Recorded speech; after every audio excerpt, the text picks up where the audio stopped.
Assalamualaikum warahmatullahi wabarakatuh. Bertemu kita dalam Research Based Learning 4.0 Student for Student 2022. Saya Adam Putra bin Yuzli dari Sekolah Kebangsaan Pinang akan membuat pembentangan tentang pembelajaran berasaskan kajian dan penyelidikan Research Based Learning yang merujuk kepada modul pembelajaran berasaskan kajian dan penyelidikan hasil tulisan Puan Nur Hafizah binti Abdul Razak. Program ini merupakan anjuran Pusat Sumber Sekolah Kebangsaan Kampung Baharu Jerantut Pahang dengan kerjasama SSTP Jabatan Pendidikan Negeri Pahang #dari murid untuk murid. RBL dari Sekolah Kebangsaan Pinang Tunggal ini dijalankan bersama rakan-rakan seperjuangan iaitu Nur Bahiyah binti Fakrul Razi, Mushrif Imran Najmi bin Muhammad Nazir, Muhammad Arif Zakwan bin Azhar dan Aira Anissa Faiha binti Muhammad Fadliuddin. Ini merupakan template kajian yang kami gunakan untuk menyelesaikan tugasan. Template ini dihasilkan oleh kumpulan kami dengan bimbingan guru penyelaras Puan Siti Azlina dan guru-guru versi yang lain. Keempat, maklumat kajian dan penyelidikan. Mata pelajaran Sejarah Tahun 5. Idea keseluruhan warisan negara kita. Idea utama 6.1.1 menyatakan pengertian raja dan kerajaan. 6.1.2 menerangkan konsep wa'adat antara raja dengan rakyat. 6.1.3 menjelaskan makna daulat dan derhaka. 6.14 membandingkan kedudukan serta peranan raja-raja Melayu dahulu dan kini. K6.16 menyatakan kepentingan menghargai institusi raja. Idea kecil 6.1 Institusi raja. Fokus kajian. Fokus kajian kami ialah menjelaskan konsep daulat dan derhaka serta membandingkan kedudukan serta peranan raja-raja Melayu pada zaman dahulu dengan pada masa kini. Soalan kajian 1 menyatakan pengertian raja dan kerajaan. Menurut buku teks sejarah tahun 5, raja atau sultan merupakan pemerintah tertinggi bagi sesebuah kerajaan berdaulat. Raja atau sultan berperanan sebagai ketua negeri bagi memastikan keamanan dan keharmonian dalam negeri sentiasa terjamin. Kini, terdapat 9 buah negeri yang mengamalkan institusi raja. Ketua negeri-negeri tersebut menggunakan gelaran yang berbeza-beza. Kerajaan pula bermaksud negeri atau negara yang ditadbir secara sah.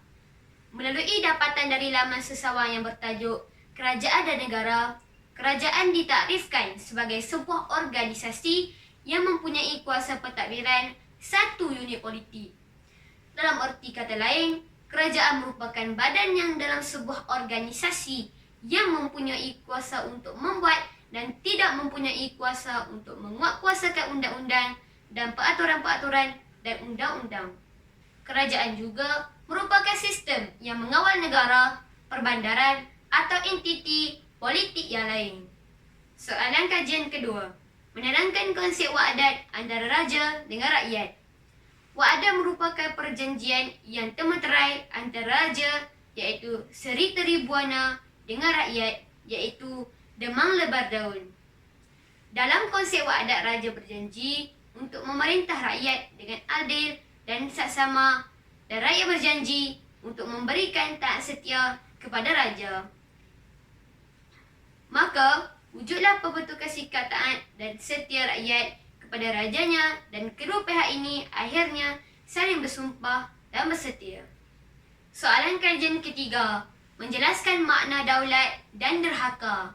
Konsep daulat dan derhaka merujuk kepada pemerintah yang berkuasa mutlak dan berdaulat, di mana sesiapa yang ingkar akan perintah raja dianggap sebagai menderhaka. Daulat ini juga dihubung-kaitkan dengan tulah. Setiap penderhaka biasanya akan dihukum bunuh dengan cara disulah. Konsep daulat yang bermaksud daulah juga dikaitkan secara langsung dengan kepribadian raja yang memerintah dan penerimaan rakyat terhadap baginda.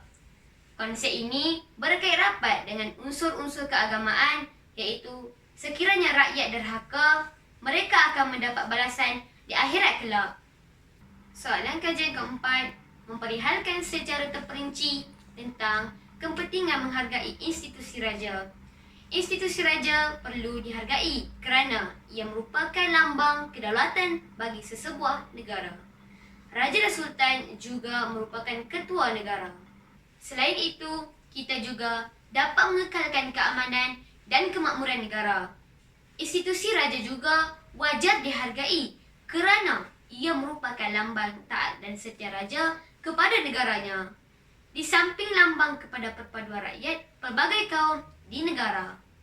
Ini merupakan proses penyelidikan kumpulan kami. Proses pertama bermula dari mendengar taklimat secara Google Meet, perjumpaan fasa 1, majlis perasmian, perjumpaan ahli fasa 2 hingga 3, kajian lampangan dan perbincangan terakhir menyiapkan slide tayangan. Sebagai rumusannya, institusi raja merupakan satu organisasi yang wajar disajin tinggi dan dihormati bukan sahaja pada zaman dahulu, malah sehingga kini.